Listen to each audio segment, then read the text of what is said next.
దేశంలో అన్నం లేకుండా ఎవడూ చనిపోకూడదని యోగ మార్గంలో శంకరాచార్యుల వారు కైలాసానికి వెళ్ళారు. వెళ్ళి పార్వతీ పరమేశ్వరుడు ఇద్దరి దర్శనం చేసి స్తోత్రం చేశారు. పరమేశ్వరుడు సంతోషించి 5 శివలింగాల్ని బహూకరించాడు. 5 స్ఫటికలింగాలు. ఆ 5 లింగాల్ని తీసుకొచ్చి శంకరాచార్యుల వారు 5 ప్రదేశాలలో ఉంచారు. అందులో ఒక శివలింగం కంచి కామకోటి పీఠాధిపతుల చేత ఆరాధింపబడుతుంది.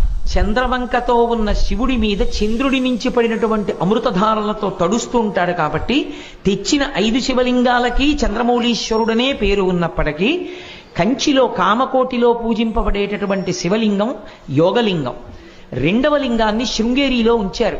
శృంగేరి పీఠాధిపతులు ప్రతిరోజు సాయంకాలం అర్చన చేస్తారు.